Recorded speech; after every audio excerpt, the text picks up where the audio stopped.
प्रियंका गांधी जी कहती हैं कि छोड़ो पुरानी बातें, हम पुरानी बातें नहीं करेंगे, हम पुराने लोगों के बारे में नहीं बोलेंगे। आपकी जो माता जी हैं वो तो आपकी अध्यक्ष है। जब उनकी नागरिकता नहीं थी, जब उनके पास 1983 में नागरिकता आई, उसके कितने साल पहले से वो वोट देती आ रही हैं। ये प्रियंका गांधी जी को भी याद रखना चाहिए। चाहे आपका भूतकाल हो, चाहे आपका वर्तमान हो, आप सब लोग, चाहे ईवीएम हो या चाहे कागज पे लिखा हो, जब आप लोगों के चरित्र में जो है किसी तरह की मर्यादा नहीं है, आप लोगों ने कभी भी इस देश का, यहाँ की कानून व्यवस्था का, संविधान का कभी आप लोगों ने सम्मान नहीं किया हुआ है। बिना तथ्य के बहुत सालों के लिए ये हम पर आरोप डाल रहे हैं। हम चुपचाप सुनते हैं, इनको भी थोड़ी सी संतुलन होनी चाहिए, सुनने की थोड़ी सी हिम्मत होनी चाहिए। ये राजनीति है, देश सुन लेगा क्या क्या शिकायतें हैं, किसने क्या किया, इंदिरा जी ने क्या किया, राजीव जी ने क्या किया, परिवारवाद क्या होता है, नेहरू जी ने कौन सी गलतियां की,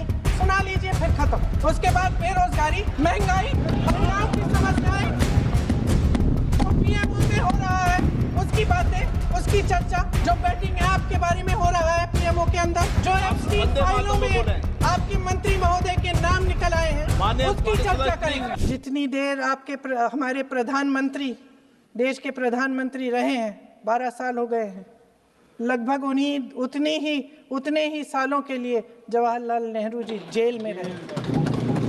किस लिए? इस देश की आज़ादी के लिए। उसके बाद 17 साल के लिए प्रधानमंत्री रहे। आप बड़ी आलोचना करते हैं इनकी, लेकिन अगर इन्होंने इसरो नहीं बनाया होता तो आज आपका मंगलयान नहीं होता। अगर DRDO नहीं बनाया होता तो तेजस नहीं बनता। अगर IIT और IIM नहीं बनाए होते तो हम आज IT में आगे नहीं होते। अगर एम्स नहीं बनाया होता तो हम कोरोना की जब बड़ी चुनौती का सामना कैसे करते? हाँ, वही बना कुछ भी। इसका मतलब है इस मुद्दे का जवाब नहीं है आपके पास। अगर इन्होंने BHEL, गेल, सेल, भाखड़ा नंगल ये सब नहीं बनाया होता जो आप सब बेच रहे हैं, तो ये विकसित भारत कैसे बनता? और मत कहिए बाकी।